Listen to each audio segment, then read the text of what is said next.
Caroline, उसे छोड़ दो। वह वैसे भी सिर्फ दिखावा कर रहा है। रेमंड जल्दी से वहां गया और अपना हाथ खींच लिया। उसे सांत्वना देने के लिए उसकी गर्लफ्रेंड उसके पास आई। लेकिन कैरोलिन अभी भी चिंतित थी। उनके ध्यान भटकने का फायदा उठाते हुए लियो ने विलियम की नब्ज जांची। 30 सेकंड के बाद उसने विलियम का हाथ छोड़ दिया और चांदी की सुइयों से भरा एक डिब्बा निकाल लिया।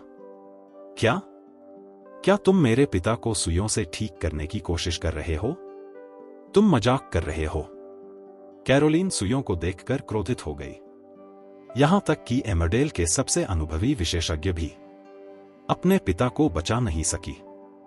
चंद चांदी की सुइयां उन्हें मौत के मुंह से कैसे वापस ला सकती थीं? कैरोलिन, वह तुम्हारे पिता हो सकते हैं, लेकिन वह मेरे भी हैं। मैं उन्हें क्यों चोट पहुंचाऊंगा? लियो ने व्यंग्यात्मक मुस्कान बिखेरी। कैरोलिन ने उपहास किया, कौन जानता है कि तुम्हारे दिमाग में क्या है? लियो ने उसकी बात अनसुनी कर दी और विलियम के शरीर के एक्यूपंक्चर बिंदुओं में 3 चांदी की सुइयां चुभो दी, जिसमें उसके निचले पेट की पूर्वकाल मध्य रेखा, उसकी गर्दन का केंद्र और उसकी मध्य रेखा शामिल है। वह एक्यूपंक्चर प्रक्रिया में इतनी तेजी से था कि पूरी प्रक्रिया में कोई भेदभाव नहीं था। यह सब इतनी आसानी से हो गया कि इसे देखने में एक अजीब सा मंत्रमुग्ध कर देने वाला अनुभव हुआ।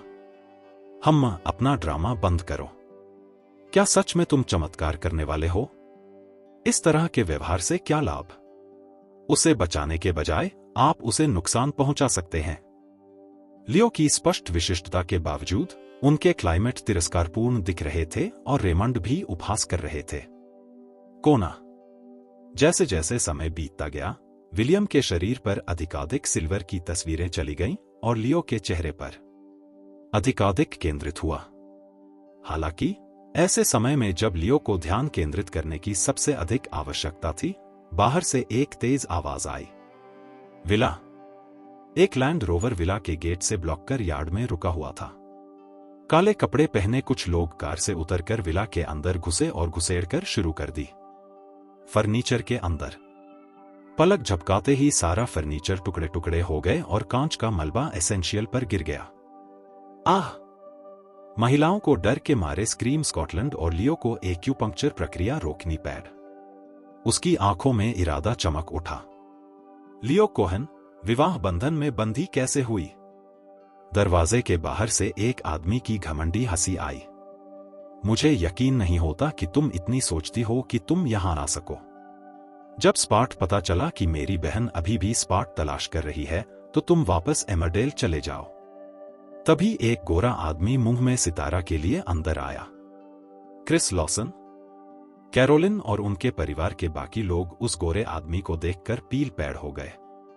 लॉसन द्वारा वेस्पर कॉरपोरेशन के अधिग्रहण का अर्थ यह था कि फोर्ड के स्वामित्व वाली अंतिम कॉरपोरेशन नॉवल ड्रामा.org से सामग्री। अब फोर्ड को अपनी बर्बादी पूरी करने के लिए छोटे मोटे व्यवसायों पर प्रतिबंध लगा दिया गया था। लॉसन परिवार के एक सदस्य को उनके बीच देखकर ऐसा लगा जैसे वे बिल्ली के सामने चिल्ला रहे हों। लियो ही एकमात्र ऐसा व्यक्ति था जिसने प्रतिक्रिया व्यक्त की। वह खड़ी हो गई और क्रिस को उदास भाव से देखने लगा। सोचने के लिए कि इससे पहले कि मैं आपके परिवार के पास आऊं, आप मेरे पास आएं, उन्होंने कोल्ड स्वर में कहा। क्रिस को कोई परेशानी नहीं हुई। वह लियो के पास गई और उसके कंधे पर हाथ मारा। अगर मैं कोहन तुम होते तो मैं कहीं छिप जाता और तब तक रहता रहता जब तक कि मैं मर नहीं जाता। मुझ में सिक्का नहीं होता कि मैं कुछ कर सकूं। देखो, पुरातनपंथी विरासत कैसी दिखती है। तुम भागकर आजाद हो जाओ, लेकिन फोर्ड को आपके द्वारा छोड़ी गई गंदगी को साफ करना होगा। लियो की बूढ़ी उम्र गुस्से से भर गई, लेकिन फिर भी उसने अपना सिर कुकर देखा। फोर्ड दंपत्ति गंभीर भाव से उसकी ओर देख रहे थे।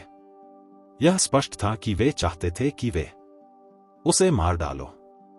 मिस्टर लॉसन, अगर आप उसे चाहते हैं तो उसे ले जाइए। उसका हमें कोई लेना देना नहीं है, रेबेका ने क्रिस से विनती की। एक निश्चय अभिव्यक्ति। उनके शब्द लियो की भावना उन लोगों के लिए पर्याप्त नहीं थी। उसका चेहरा शांत हो गया। मेरे पुराने जमाने की बीमारी का आपसे कोई संबंध नहीं है, है ना? लियो के बारे में अचानक पूछा गया कि वह कितने कोयले में डूबा हुआ था। क्रिस ने अपना हाथ फैलाया और निडरता से कहा, आप किस बारे में बात कर रहे हैं? बिल्कुल नहीं, मैं यहां हूं। मैं हथियार पकड़ लूंगा और अपनी बहन की ओर से फोर्ड को संदेश दे दूंगा। वह फोर्ड की ओर मुड़ा। आपके पास 1 सप्ताह का समय है कि आप जो नौकरी करते हैं उसे स्वीकार कर लें, अन्यथा आपको नौकरी से निकाल दिया जाएगा। इन शब्दों से फोर्ड दंपति का चेहरा पीला पड़ गया। यहां तक कि जो लोग बड़ी मुश्किलों के बाद कंपनी के टॉप पैड देश भर में थे, वे भी कांप उठे। यह समाचार लॉसन के लिए उन्हें नौकरी से ढूंढना बहुत आसान होगा। बस 1 या 2 फोन कॉल की मंदी होगी। मुझे आशा है कि आप मेडिकल झूठ नहीं बोल रहे हैं। लियो मंद मुस्कुराया, मानो क्रिस के शब्दों का केवल पहला भाग ही सुना हो। तुमसे झूठ बोलकर मुझे क्या मिलेगा? इसी तरह तुम भी ज्यादा दिन तक जीवित नहीं रहोगे। उनके एक वैज्ञानिक संगीतकार के साथ क्रिस ने एक संकेत दिया और अंगरक्षक तुरंत पीछे रेस्तरां में चले गए। उसे मिस्टर लॉसन।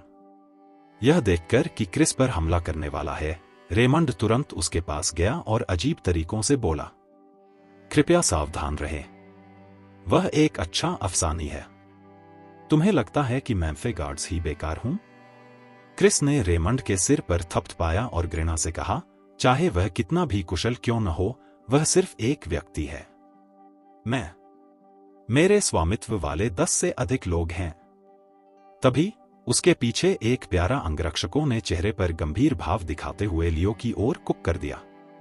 आप ठीक कह रहे हैं। रेमंड ने लियो को दया भरी नजर से देखा। यह उसके अंगरक्षकों को पहले ही मारने का अधिकार था। कोहेन, तुम मेरे सामने दर्द देकर प्रार्थना क्यों नहीं करते? मैं हथियार छोड़ दूंगा और अपने साथी भाई के पास सुरक्षित भेज दूंगा। क्या तुम मुझसे माफ करोगे? पट्टियां क्या लगती हैं? क्रिस कुछ लुके हुए हंस पेट। मुझे अभी भी याद है कि तुम कितनी लग रही थी मेरे सामने लेटे हुए। 5 साल पहले मेरी बहन की हत्या कर दी गई थी। घुटनों पर बैठो और माफी मांगो। रेमंड भी खुश हो रहा था। वह लियो को देखने के लिए इंतजार नहीं कर सकी। दुर्भाग्यवश सिंह हमेशा की तरह शांत था। वह दोनों डायलॉग्स की ओर दया भरी नजरों से देखा, मानो वे ही दर्द टेकने वाले थे। वह अपनी ओर से ऐसी दृश्य देख रहा है जैसे वे स्मार्ट्रिक कार्डनम कौड़े हों जो उस पर अपनी चिमटे दिखा रहे हों। मुझे पेंट तकनीशियन को कहा था। क्या तुमने मेरी बात नहीं की? लियो की आंखों में जो भाव था उसे देखकर उसे गुस्सा आ गया और उसने अपने अंगरक्षकों पर चिल्लाते हुए कहा, उसे अपंग बना दो। हाँ। अंगरक्षकों ने सभी तरह के रास्ते बंद कर दिए और लियो पर हमला कर दिया। इससे पहले कि उनमें से कोई उन्हें छू पाता, बिजली की तरह एक सिफारिश सी भाग उनके ऊपर दिखाई दिया हो गया। फिर इससे पहले कि कोई समझ न पाए कि क्या हुआ, सुरक्षा अंगरक्षक जमीन पर निश्चल पड़े थे। प्राइमरी पर पोर्टफोलियो ही वे एस्टोमीट हो गए। इससे भी अधिक सिद्धांत यह था कि उनके जोड़ कितने मुड़े हुए लग रहे थे। खैर, वे पूरी तरह से सफल हो गए। यदि वे ठीक नहीं हो पाते हैं तो वे जीवन भर के लिए विकलांग हो जाएंगे। किसी समय काले मोटरसाइकिल के कपड़े और सूट के कपड़े में एक महिला लियो के पीछे दिखाई दी। हवा के एक सॉसेजे ने अपने कमर तक के काले बालों को उड़ा दिया और उसके 2 घातक लाल सामने आए। अध्याय 4 गद्दार। मौन। संपूर्ण शांति। लियो को ठीक है, हर कोई उस रहस्यमयी महिला को देखकर अचंभित था जो अब उसका पिछला हिस्सा था।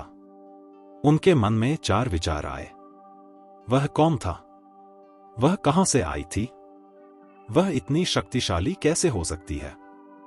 लियो के साथ उसका क्या संबंध था? इन सवालों के जवाब मिलने से पहले ही उनके चेहरे पर गहरा डर भर गया। इससे पहले कि वे उसके हमलों को देखें, क्रिस के अंगरक्षकों ने सबसे पहले उसका ध्यान रखा था। इसके अलावा गार्डों के जोड़ों को हुए नुकसान के अलग अलग हिस्सों को देखा गया। यह देखना कठिन नहीं था। यह महिला अपनी प्रतिकृति थी। यदि वह उन्हें स्टाइल करना चाहता था तो उन्हें कोई संदेह नहीं था कि वह इतनी आसानी से कर सकते थे। इससे कैरोलिन और बाकी फोर्ड परिवार के लोग लियो की ओर देखने लगे। इससे स्पष्ट था कि यह महिला अपनी रक्षा कर रही थी। अगर वह कहती है कि उसने ऐसा किया है तो उसे इस पर विश्वास नहीं है। उन्हें कोई लेना नहीं।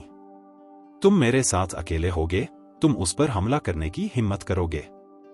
नादिन की आवाज स्नो की तरह थी और उसकी लाल रेखा क्रिस पर टिकी थी, जैसे कि वह किसी को देख रही हो। मृत आदमी? कौन? आप कौन हैं? क्रिस इतना डर गया था कि उसके पैर कांप रहे थे और वह ठीक से बोल भी नहीं पा रहा था। उसने बताया कि वह मृत हो सकती है। तुम क्यों आए? इसके विपरीत लियो नाराजगी से बरनहे सिकोड़ रहा था। वह डांटा, मेरे काम में पास मत दो, निकल जाओ। उनके शब्दों ने सभी को और भी अधिक कर दिया। कैरोलिन ने लियो को गौरकर को देखा और उस पर हस्ताक्षर किए। चुप रहो। उनके बारे में यह भी नहीं पता कि यह जन्मजात महिला किस स्थान पर अचानक दिखाई दी थी। लियो ने उसे गुस्सा दिलाया और सभी को मार डाला। लेकिन ओबामा को आश्चर्य हुआ कि महिला बिल्कुल भी नाराज नहीं थी। उसने अपना सिर नीचे रख लिया। ढिलाई अभिव्यक्ति। हाँ। नादिन फिर बिना किसी निशान के गायब हो गया। ऐसा लग रहा था जैसे वह कभी यहां आई ही नहीं थी। हालांकि नादिन चला गया था, लेकिन रूम के इनसाइड का पेंटिंग खत्म नहीं हुआ, बल्कि और बढ़ गया। इसके बजाय मजबूत। फोर्ड दंपत्ति ने लियो को एक नई रोशनी में देखना शुरू कर दिया। वे उससे घृणा या तिरस्कार से नहीं, बल्कि सदमा और विस्मय। दूसरी ओर रेमंड का शरीर कांप रहा था। उसके इंसान पर बहुत बढ़िया खाना आ रहा था। उसे आश्चर्य हुआ कि लियो का एक शब्द उस हत्यारे जैसी महिला को वहां से भगाने के लिए काफी था। लियो के अनुयायियों में से एक, लियो, मेरे पास एक प्रश्न है, रेबेका ने हकलाते ने कहा। वह एक विशालकाय हवेली है। क्या यह महिला आपकी नौकरानी क्या है? बाकी लोग चिंतित थे। उन्हें डर था कि लियो हाँ कहेगा। वे उसके साथ बहुत सख्ती से पेश आए थे और यहां तक कि वे उसे घर से बाहर निकालना चाहते थे। क्या होगा अगर वह उनसे बदला लेना चाहता था? मां, क्या इससे आप डर गईं? लियो ने रेबेका और कैरोलिन को वापस अपने पैरों पर खड़ा होने में मदद की और मुस्कुराया। वह मेरी अभिभावक है। मैं इसका गवाह हूं। एक महत्वपूर्ण मामला है। अच्छा, ऐसा है। मुझे पता था। लियो इतना अच्छा कैसे कर सकता था कि उसकी अधीनस्थ के रूप में इतनी शक्तिशाली महिला हो? हा हा हा। लियो के इनकार ने बाकी लोगों को एक दूसरे की तरफ देखने और कठोर मुस्कान का आदान प्रदान करने के लिए प्रेरित किया। अंततः राहत मिली उन पर। वह शक्तिशाली महिला केवल लियो की रक्षा कर रही थी, संभवतः इसलिए क्योंकि वह किसी महत्वपूर्ण मामले में शामिल था। यह फिल्मों में एक आम दृश्य था, जहां पुलिस किसी मामले की सुरक्षा के लिए विशेषज्ञों की व्यवस्था करती थी। महत्वपूर्ण गवाहों की हत्या से बचाने के लिए यह कदम उठाया गया। महत्वपूर्ण मामला? कैरोलिन को शक हुआ। मुझे मत बताओ कि तुम इस मामले में 5 साल से शामिल हो। काफी हद तक, हाँ। ओह। कैरोलिन को आखिरकार एहसास हुआ कि लियो एक कुशल योद्धा के रूप में क्यों लौटेगा। निष्पक्षता से कहें तो लियो झूठ नहीं बोल रहा था। नादिन उसकी परछाई थी, उसकी रक्षक थी। कोई भी अपनी परछाई से अलग नहीं हो सकता था और कोई भी कुछ नहीं कर सकता था दूसरे के बिना। अकेले यही पहलू उनके रिश्ते को एक वरिष्ठ और उसके अधीनस्थ के रिश्ते से परे ले जाता है। यह भी सच था कि वह एक अंतर्राष्ट्रीय मामले में गवाह था। वह सेना से सेवानिवृत्त होकर इस मामले की जांच कर रहा था। प्रेत का ठिकाना। वह सिर्फ निर्दोष को फंसाना नहीं चाहता था। बस इतना ही।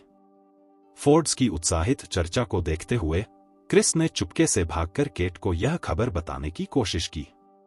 हालांकि उसने अभी एक छोटा कदम ही उठाया था कि किसी ने उसके कंधे पर थपथपाया।